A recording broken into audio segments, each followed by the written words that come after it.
little bit about graphic designs and colors.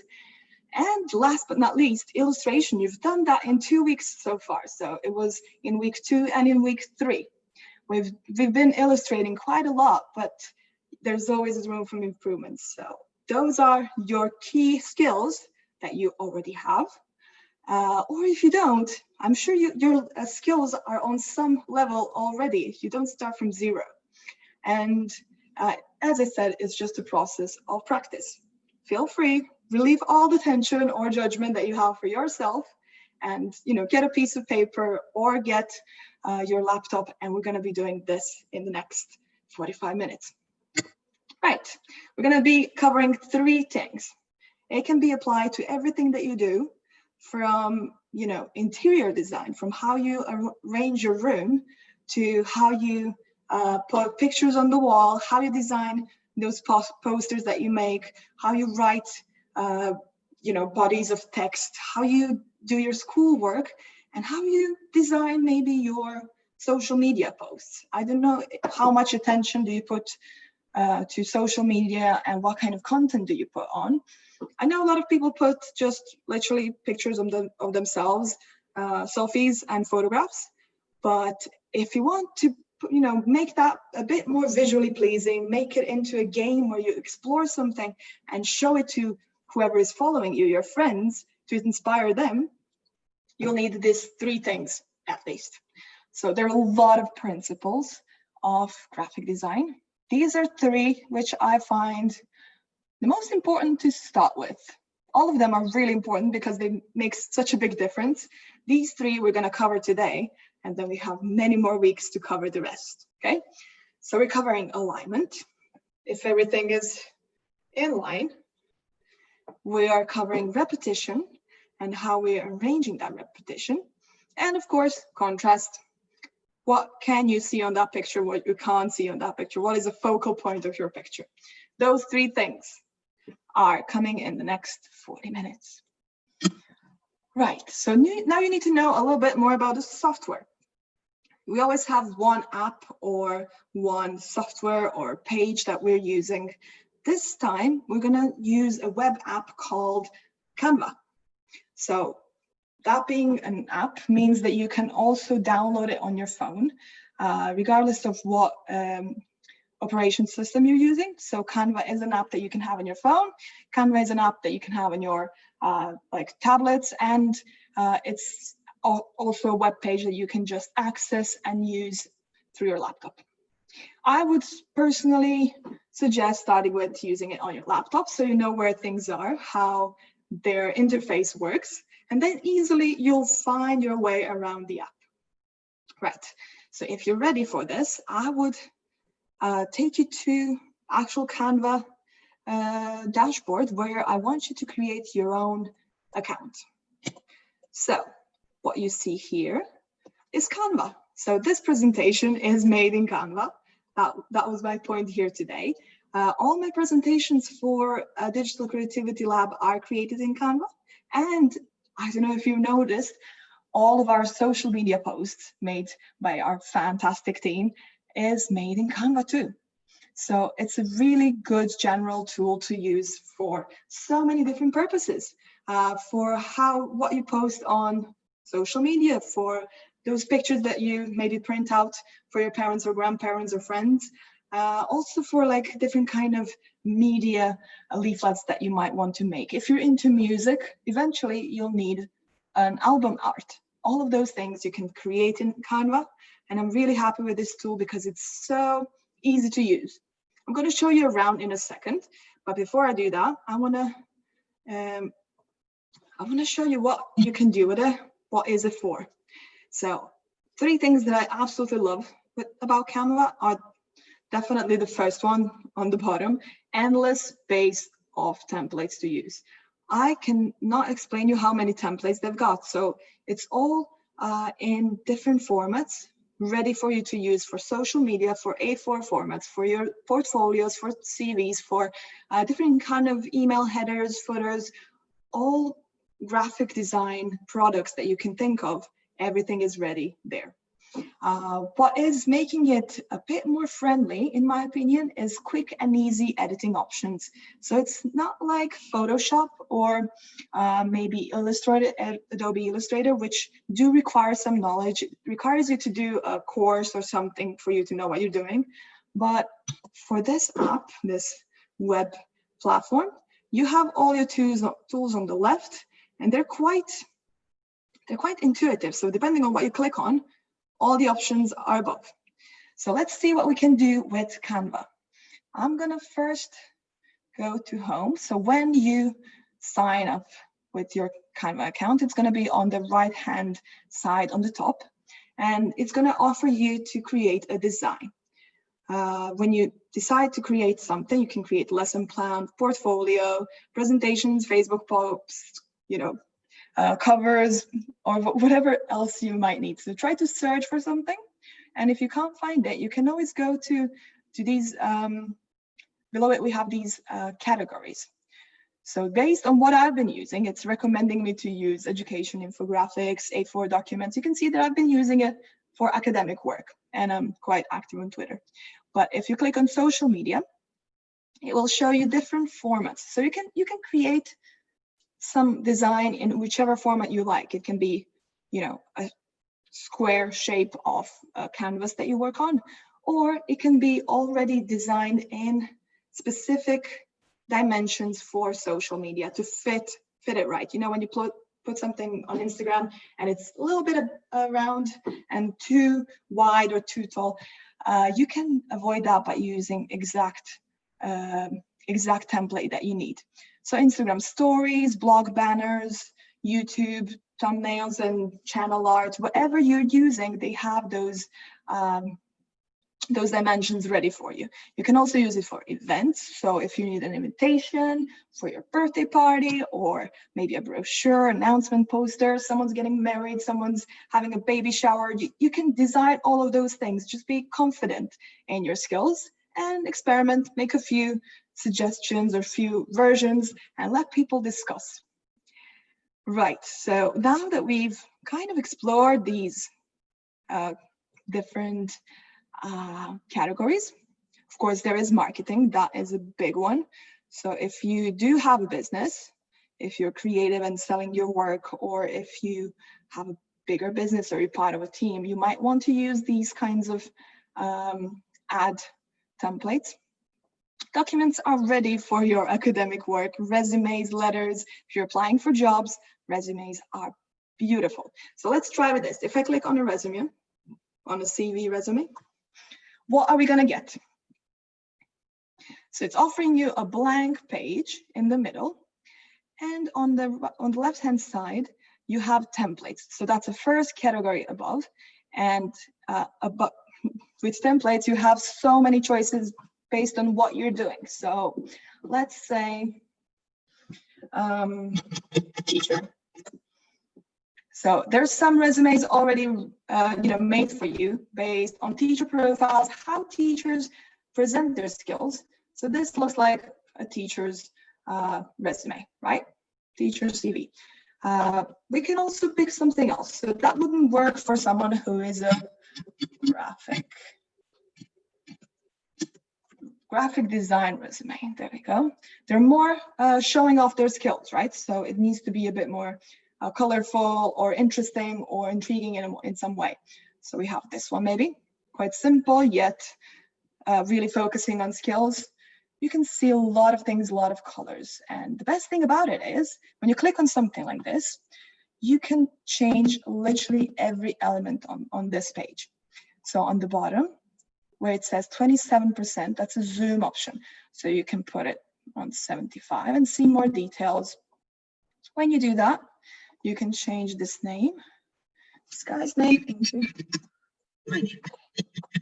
There you go. If I want to use this, I would change information on it, change colors. So depending on element that you select, you see the blue, what's the name? What's the word for this? Blue border. It's going to select certain text or image or a shape. When you do that, you have all the options that are actually connected to that shape, so you won't get anything that you cannot use.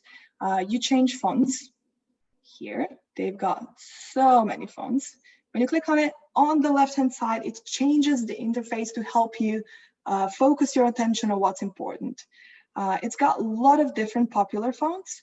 It's got fonts based by, sort of alphabetically, and you have your most recently used ones, which go first, so that you don't need to search for the same one over and over again. So maybe change it a little bit. I like it like this. Right, you change colors, you change, all elements that you like. So maybe if I put black letters, I would like to change this thing. Right. So I can change the picture over here. It's actually just a frame. So in uploads, that's another category down from templates, you'll find all the images that I've uploaded from my computer. So you can put your photos, you can put something that you use in presentations like here. Those are all the photos that we're going to see today. So maybe if I just drag and drop, it's going to change the image. It's that easy. You don't need to do a lot of thinking here. And if you want to resize it, you have all those corners. So you do it straight on the document, and it's quite fun to do it as well. You have, of course, back and undo and redo button, and all your keyboard shortcuts work too. So that's copy paste, Control C copies, and Control V paste. So we have two pictures now, right? That's one example of how to do things. What is really cool about it is that you always have these ruler lines to help you align things, but we're going to talk more about that when we start with our theory. So you've seen now how to make a CV or resume. It would be good for you and useful for you to know that you can that it all saves automatically. So it's on the cloud. When something is on the cloud, it means that we have this storage that constantly updates. It's on internet. So no matter what change you make, it's automatically right now saved. So use the undo buttons and copy and different copies of things if you're not sure if that's what you like. But don't be afraid that something is gonna disappear just because you turn off Canva. So if I go back to home, it's going to stay there saved. It's going to be under my designs. Let's see if it's there. Right. So if we scroll down, these are recommended ones. And this is my new design. It's called Sara. Wow. So if I reload, you'll see exact image of how we left it. Right. That's how it looks like now. Brilliant. So you can pick something else. You don't need to follow what I'm doing right now. I'm going to be making, I'm going to just make examples of these principles for you to change something in the proper way. So I would maybe suggest for you to pick a category that you like, be it social media, marketing, document. What would you like to create? What's your next task? Are you working on a presentation? Are you working on a CV? If maybe you're trying to share your summer photos on some social media platform. So pick one of these designs, and I'm gonna now go back to my presentation to show you principles of graphic design. We're gonna edit as we go through it, okay? Have in mind, what is your design for today? Right. These things we don't need. It's going to take a little bit because my presentation is full of different elements. I love to make visually pleasing presentations, so they include so many different little elements. You'll see now when this loads. Right. See these elements on the side. It's individual elements that I've combined together to kind of show you this depth and maybe a pattern that's in the background of this first slide. Right, so we're now gonna go back to present mode. You see, when you do presentations, you have presentation templates on the left-hand side. So, you know, depending on which category and which design you pick, which template you pick, you get specific ones for that style. So if it's more wide, then it's if it's, you know, if its height is lower than its height, then you need to maybe do different types of graphic design elements and different layouts. All of that is available here on the left-hand side. You can scroll and scroll and scroll. You will never come to the end because they have so many, and their database is growing every day. So if I want to just include one of those things, you see above my first page, there is a little plus. It means add a new page. There is a little garbage bin, which means delete this page, and I can copy the whole thing if I just want to use several elements of it. So this would be the copy. Now I have to. This would be bin it. And I can also move them down. That's arrange presentation slides. Right, so I'm going to make a new one just to show you what happens when I click on one of the templates. So I like this kind of, what is this? It's a nice day one. So I click on it and it's automatically applied to my slide. If I click on this background and want to change color, maybe I can make it blue. No, these are little dots. All right, and I can make the background blue. You click on background, up there are colors. So you just click on what you want to change, and then it gives you options. Animate is really fun one. We're going to cover it maybe later, maybe in one of the next weeks, or maybe you're going to you know, discover this by yourself. Now we have this super cool little character that I can make smaller if it fits my presentation that way. I can change this font over here to fit my presentation, of course. And I can add new elements, right? Let's see how we add new elements to things. We've covered uploads, which is on the left-hand side. You can add photos, which are, you know, installed in Canva, so that it's their database of photos. All of these photos, that's nothing that I've put on. That's what's trending at the moment in the world with people designing stuff.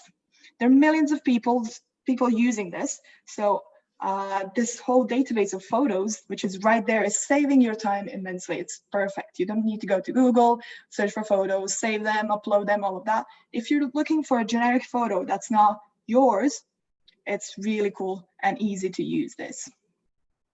Good thing is that you can also, like when you search for something, you see I've been using for words like study, university, 3D pens, 3D prints.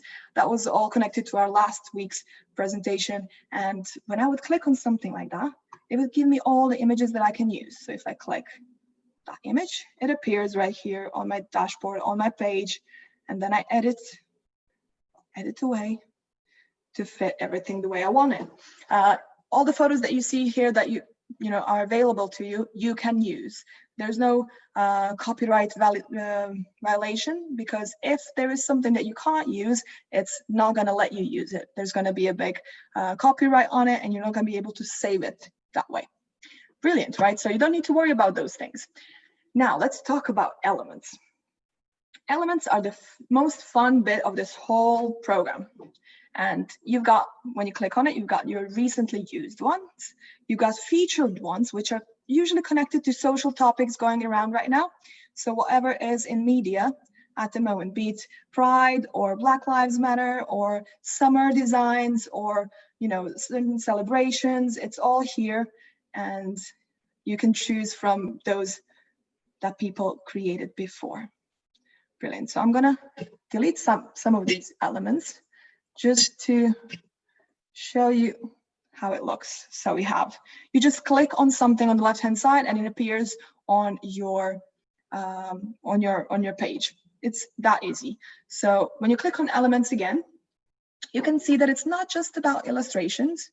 These illustrations you can adjust to your design. You can change colors that are there. So if I want it to be blue, it can be blue. You have endless possibilities with it, and that's what really excites me. But to truly make your design, it's not just about combining someone else's illustrations with some pictures and maybe text, you need to have lines, which are here. You have, again, big database of lines that you can use, from heartbeat lines to arrows to sparky ones to animated ones.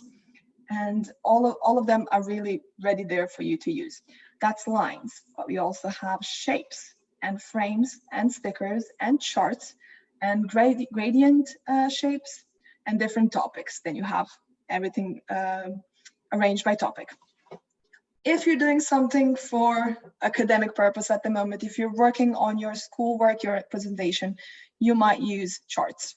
Charts are beautiful. You can adjust every single line. So depending on what your data says, use these things, and you can change colors as well. But they're ready there for you to use and show your data in a visual, direct way that everyone can understand from the first moment they see it, not after 5 minutes of trying to understand it and decipher what you were trying to say. So all the graphs you can use, it's, again, endless. You can filter out results by colors, by static or animated, and get only the ones that move. So for example, this one that is animated, or this one that looks like me presenting. You can use all of those fun stuff for social media as well. You've got stickers, which usually are really bright colors, can be used for stories, for something that's more engaging, and maybe emoticons, different kinds of emotions. So you know how all of this works. You just browse and you put stuff into your design based on what you need. Shapes are, again, there are thousands of shapes. Frames are good to use when you have photos and you want to show something specific. So it's not just different shapes as frames, there are different styles of frames.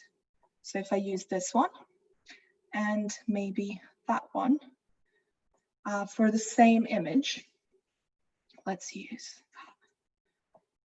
You will get a completely different reaction from whoever is seeing this. This looks like a window that someone scratched. It can, be one-time offer for something or something mysterious. On the right-hand side, you see something quite businessy. You can show maybe your new design of something, or maybe make a point with a simple design. Whatever you're showing, there are so many options. There are millions of templates, of elements that you can use. So it's just about your imagination. Now that we've kind of shown you how to use these things, oh yeah, I didn't mention that there is text option with all kinds of fonts and typefaces that you can use and just change the text that's on. So be it colors or different kinds of styles, combinations of fonts are really useful to do, and music and videos, backgrounds, folders for you to organize all your stuff. So regardless of what you're doing, there you go, see, it can be this kind of background. Regardless of what you're doing, you need to have an idea. What is the message that you are trying to send? So let's now work on that. Now that you know how to use this whole interface, it all works pretty similar to what I've shown you. It's about mixing, matching, trying, deleting, combining, and spending some time with it. Maybe leaving it for a little bit and then going back to it. Now try to go back to your design, your idea. What are you doing? What are you trying to, what kind of message are you trying to send across? And let's talk about principles of graphic design. First one is alignment, right? So alignment creates a sharper and more unified design. You can see these two on the bottom. Right one has no specific alignment and is looking quite busy and stressful for me, to be honest, because there can be balance. There can be some order in those elements, which make a very optimized and visually pleasing design, especially for people with OCD. I don't know if I'm one of them, but this design on the right is making me nervous. I desperately want to just align them a little bit. It's like, when someone cuts toast in the wrong way. It's annoying. So alignment can be annoying for whoever is watching your, looking at your design if text is not all in the one line. So make sure you know about it, you're aware of it, and you think about it when you design. So maybe we can try with a little exercise on alignment. Right. So what I'm going to do now is create a new page. So we're just going to be working actually on my presentation while covering these principles. If you have any questions so far, just put it in the chat box, and I will reply or just cover it now as we go. So when we talk about alignment, of course, let's start with text. That is the easiest way to explain it. So if you click on text, and if we have a heading, maybe a bigger one, right, click on it and drag and drop. Right, I'm going to call this positive and negative. Oh, too big. Positive and negative thinking. There we go. So my problem with this text as we started is that there is too much space in between. And if that is your problem with what you're designing, you will find it above in those options. This one says spacing, and we can adjust it. It's all working on the way that you see exact change that you're making. So as you adjust it, you see how it's affecting your design, which is brilliant. I just love it that way. Now, when we talk about alignment, you can see that I've aligned this one with the middle point. This goes in the middle. And now I'm going to make two other ones, subheadings, or a little bit. So one,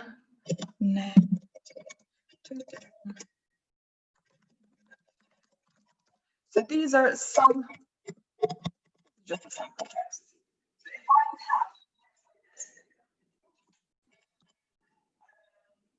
have text like this, I will first make sure that there is an alignment in style. So always all start with a big letter, with an uppercase letter. Right. Alignment is this option on the top. It says alignment to the middle, but we can click on it and it will align this line to the left. If I click Control A or just select the whole thing, it can be aligned to the left-hand side. If I click on it again, it's going to align on both sides, and one more click and there is the right-hand side alignment. I'm going to put it here now. You can see that it's showing you what would be ideal.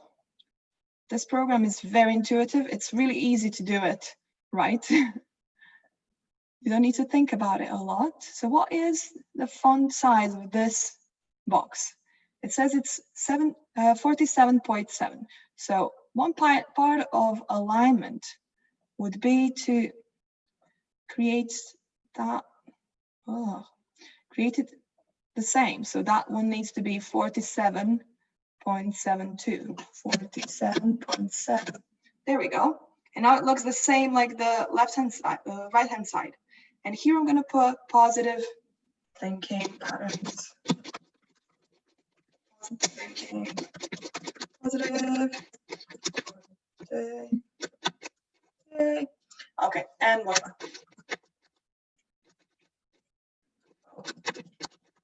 Right, I hope you're following this on your design and you're making changes as we go. So if you have some text involved in your design, you want to make sure that there are some design elements, some design principles involved in what you're doing. Right, so what you see here is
I can't, apparently you can't hear me, so I'm gonna try to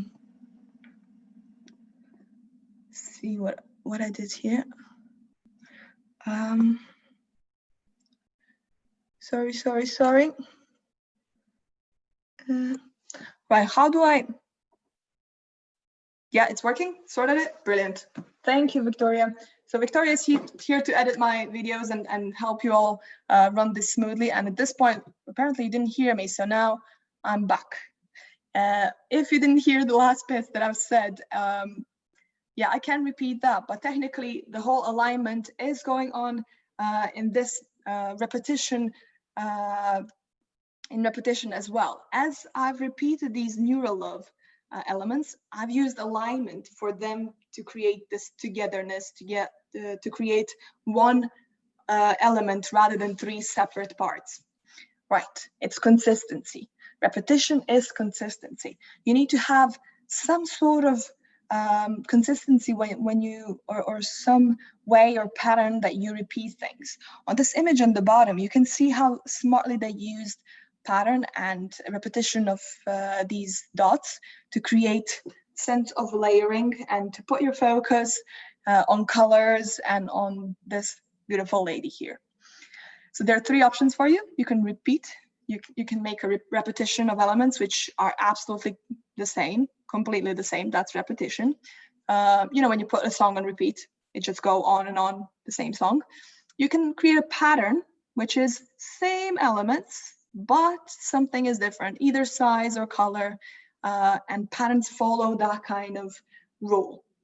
If we are talking about music, pattern would be to have maybe, you know, chorus and then I don't know, a part that sings about her, then a chorus again, parts that sings about him. That kind of interrelation would fit a pattern. We can also have a flowing rhythm, which doesn't need to have exactly the same elements, but there is some sort of consistency with it. So main word here, consistency. Let's see what we can do with this. Oh, wrong button. I need a new, but blank page. I want a blank page. If you're following, I hope you can see what I'm doing. It's quite quick because we have so many things to actually see and do. I'm just going to show you the simplest way to do repetition. Right. Let's do emoji. My internet is slow, but it's coming. It's coming.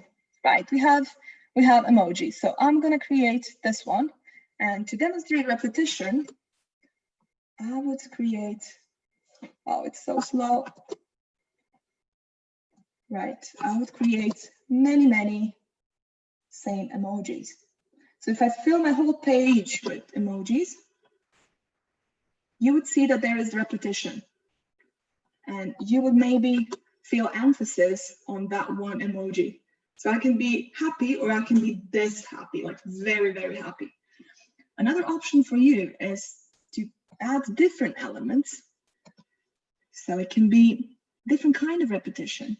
What if I have 3 elements and they are still repeating in terms of content? They're all emojis. So you can use repetition of different elements. How is this working with your design? Are you adding 3 different elements, 3 dots, 3 squares, 3 pictures, or 6 pictures? You can add elements and change color. Maybe one is yellow, one is orange, one is red. That is repetition that has some point that's sending a message. Right, let's move on to our last one, contrast. For contrast, I'm not gonna share an example that I'm gonna create, but I'm gonna tell you about it by sharing this photo of Mad Men and the way that I've adjusted this slide compared to the last one. So if you see last one, that one is blue and orange and yellow. There's a lot of elements and there is, you know, your attention is dispersed around the page. However, with this contrast one, I don't have a lot of colors. I've used black and white, that is the biggest contrast you can have. And I've used several elements to put even bigger emphasis on that focal point in the corner. You would then probably read the contrast title, because that's the biggest, darkest text that you see, then probably see this NeuroLove logo before you start actually reading. Everyone works that way. That's how your attention is developed, and that's how you pay attention to different elements on the page. So it's created when you have two elements that are somehow opposite. Here you can see that I've been playing with light and dark, so I've been playing with white and black, but you can also play with different colors. When we talk about contrasting in colors, you can see this thing below, which shows you bad color contrast. I don't know if you've ever been on a presentation where someone puts a background with like sunset and then red letters. No one can read that. That is very tiring. It's not something that you want to read or look at either. So if you want people to read something, to pay attention to something, make sure that you use different colors, something that's easy to read. My absolute favorite is actually using, so if I were to use, if this was all white, I'll just adjust this slide for you to see. If this was all white and maybe background was dark blue, that is something that is most comfortable for me to read. I hope you feel good reading that too, but I'll show you how it looks exactly. So for example, this, you see this kind of blue background and white letters are not as, it's not so attacking and so direct like black and white. This is more comfortable to read, but you still see really well. Your focus is on the text. So there's a lot of ideas with graphic design, a lot of different tricks and tips of how to create something that people use well, people understand well. And I'm going to give you just one little extra. I don't know if you've ever noticed on your phone when you put camera on, and there is this grid, or you have that grid when you use some other apps as well. It's useful it's something that photographers use, it's something that graphic designers use, all kinds of designers use this rule.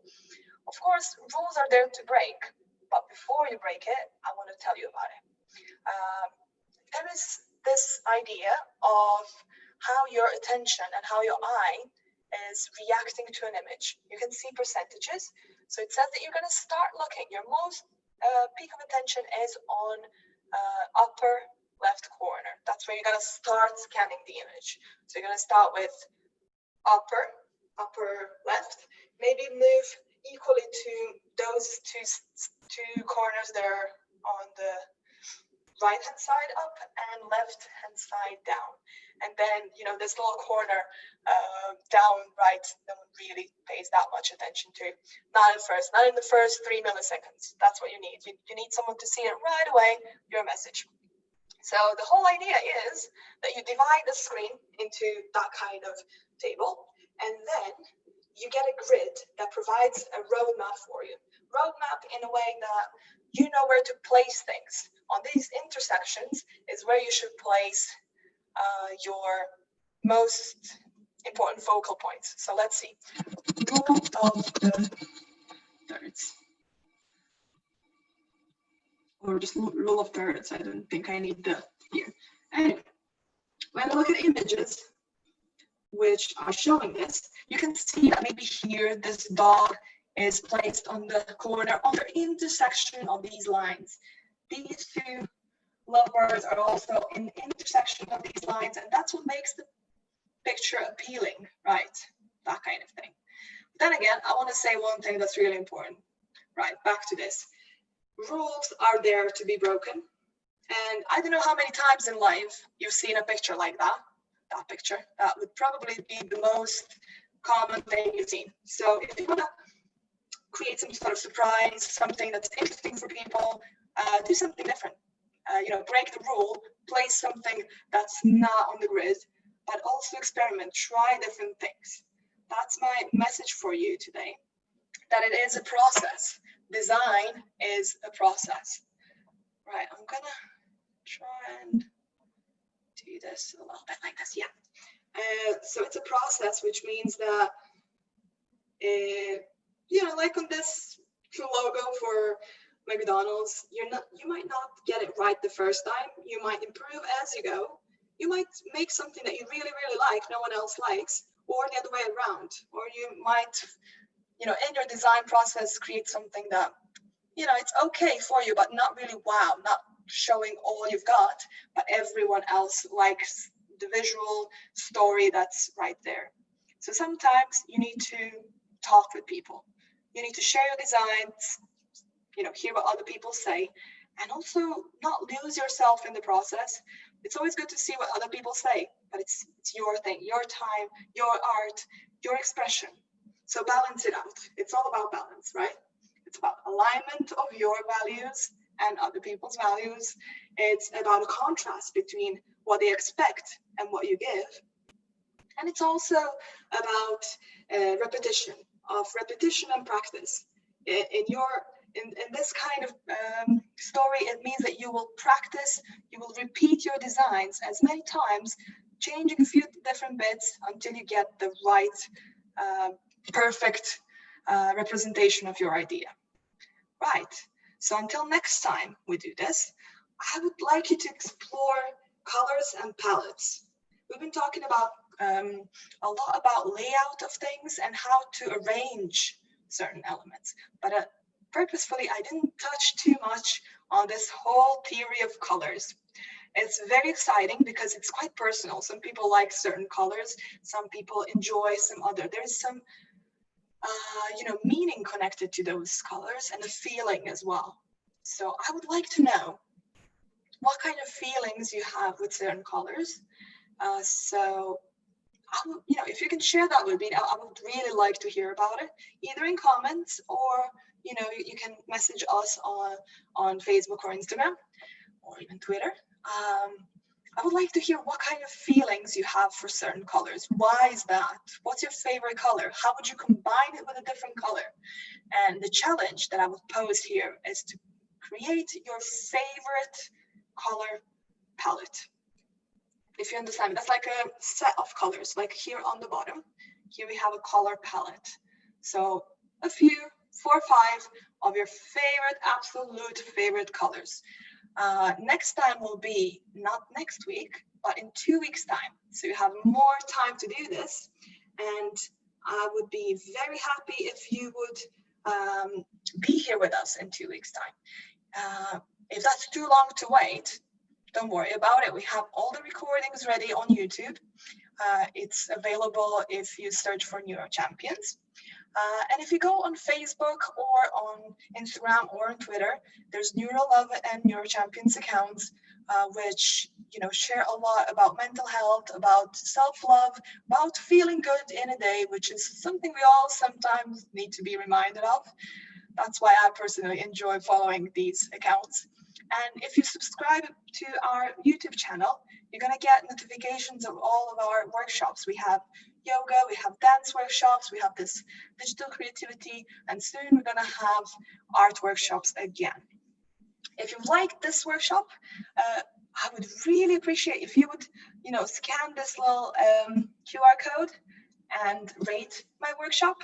It's a very simple survey of 2 questions, so it will take you like 3 minutes, 2 minutes max, and it would mean a lot to me. You can it's quite anonymous as well, so you can also suggest things that you want to see, but you can suggest in comments as well. I'm happy to connect with you guys to make this into a discussion and a group rather than just me talking and me sharing what I would like. I'm sure you have very special, unique ideas, and I would love to see those things bloom in 2 weeks' time on a new workshop where we're going to cover a little bit more about colors with another new software solution and element. Right, so to stop sharing this and to say a very personal hi and bye, it was really nice for me to spend this Tuesday afternoon with you. If you managed to do something, to create something really inspiring or fun, make sure you share it with us privately or on social media by tagging us. I would celebrate that with you because it's a really good thing to do. for your afternoon, for your week, for your mental well-being in general. And yeah, whenever you have time, it's good. It's your own time. Right, I'm gonna go now and do a bit more design, and you make sure you tell me what you want to see next week. All the best to you, and have a great rest of the week. Ciao.